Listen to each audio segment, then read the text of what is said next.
far and all the inspections that I've performed for people so far. And here we are on the roof of an architecture firm in this beautiful space that this person lives in. I'm going to show you the first thing right here.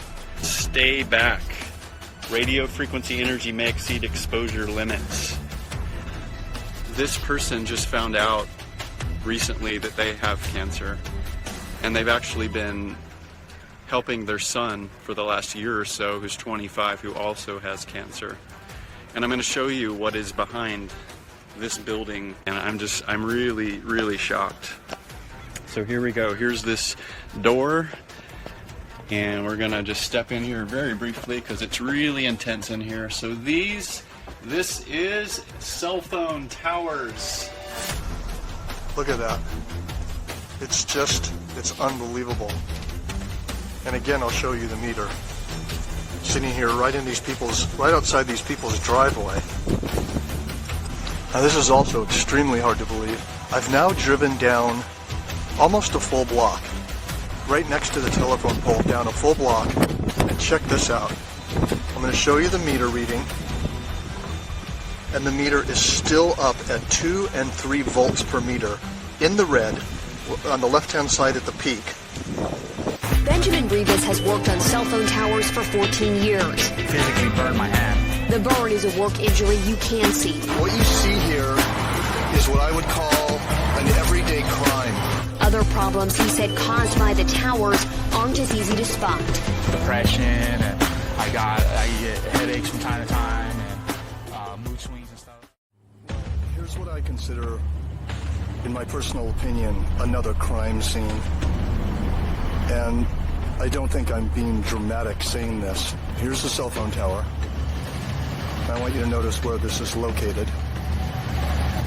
Literally in the parking lot, right next to these stores. There's human beings working in these stores and eating in these restaurants all day long. And there's a cell phone tower right there. That's hitting 1,000 microwatts per square meter, depending on the pulses that are coming off the tower. I'm across the street, as you can see. I wouldn't even want to guess what the radiation exposure is inside of those stores there. And I have the meter set on average, which you can see here it says RMS, which means microwatts per square meter average power density. 800, 900 microwatts per square meter. Goes even higher. Once again, biological effects start at 3.4 to 6 microwatts per square meter average power density. 52-year-old Sanjay Kasliwal is counting the days now. Incurable brain cancer due to radiation from mobile phone towers in his neighborhood has reduced life to little more. His brother has been termed luckier, sent to the US for brain surgery, but both of them know hope fades. I have written to all possible government offices to find out what sort of control are they doing or what sort of an audit is being done, and it seems everything falls on deaf ears. Nobody is concerned. Experts say the area the two men live in faces radiation from mobile phone towers equivalent to living in a microwave oven 19 minutes a day. See, the levels were somewhere between -18 to -20 to 20 dBm also over here, and these radiation levels are very high for prolonged exposure, almost about 100 times higher than what is recommended for continuous safe exposure. And there are 2 cancer cases which have been reported in this house. There's even a dog has got cancer. It's kind of interesting when cell phone tower workers are telling you that they have headaches, that they have brain cancer, that they have all these health issues throughout the day, where they get these headaches or blurry vision. Why would so many of these guys have these seemingly often problems like this? You would think that if there was nothing really bad about cell phone towers, that obviously those who would work on these towers would be fine.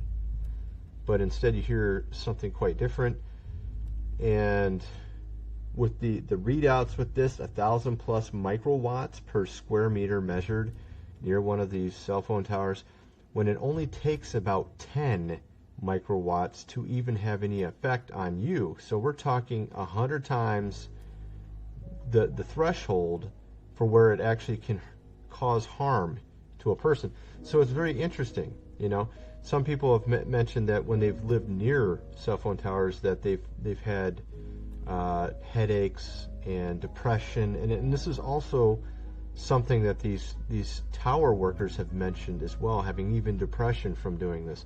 So this also begs the question of whether or not these patents I've shown in a previous video really are something that is being used on some of these towers to where it can actually influence you. These frequencies that they use can cause certain types of emotions and certain types of feelings. At certain frequencies, it makes you even potentially depressed feeling.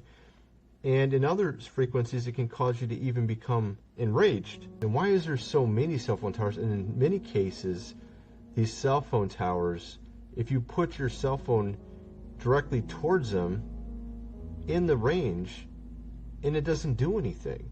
You go look up the cell phone tower online, it says it's for this certain particular company, let's say Sprint. You go and take your phone over to it, and you have no bars. It doesn't even make any sense. Or even have some of these cell phone towers multiples in a row. Why would you have so many in a row? What's the relevance of that? It's supposed to be covering certain square footage, allegedly, but instead we have them lined up near a highway. Why would they be doing that? Especially not very far apart. So it makes you kind of wonder what they're really for here. To broadcast the entire Earth, it takes 2 kilowatts, 2 hair dryers. Now a microwave oven uses 1,000 watts or 1 kilowatt. Here's the damage 1 kilowatt can be done by somebody when they take a magnetron out of a microwave and turn it into a ray gun. This is just a small example of a low-tech weapon running on 1,000 watts. Then you have these things here, these huge towers of death.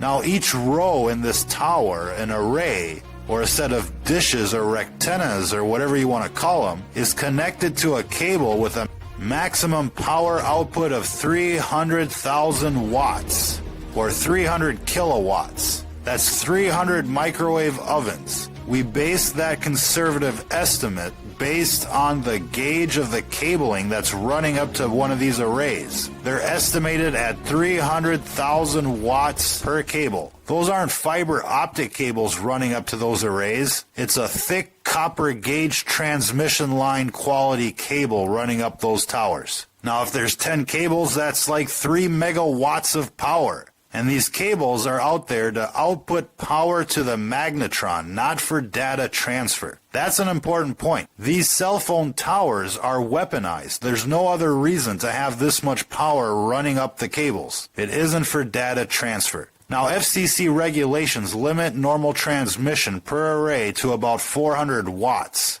To put that into perspective, 1 watt from your phone can go 25 miles to the nearest tower. A 1,000 watt magnetron on a stick can blow shit up. And these towers have a 300 kilowatt power line running up to each rectenna. And who knows, there could be an amplifier at the top of these towers that steps up the power even more. The point is here, ladies and gentlemen, is that these companies like Lucent and Google could turn up the juice at any time and nuke a town. They could nuke the entire country without any warning, without anybody being able to protect themselves. They could cook them like a boiling frog in the middle of the night. This infrastructure is not only in place, it's built up with multiple levels of redundancy. Every big city has thousands of these death towers. And all that needs to happen is for an AI from Google or whoever to come in and nuke everybody at once and take over. Who out there remembers that movie Terminator? Well, Google doesn't have to send a Terminator to every door or launch a nuclear strike. It can just turn on these cell phone towers to maximum and cook everybody within the city limits within an hour. And then just send in the Terminators to mop up the countryside.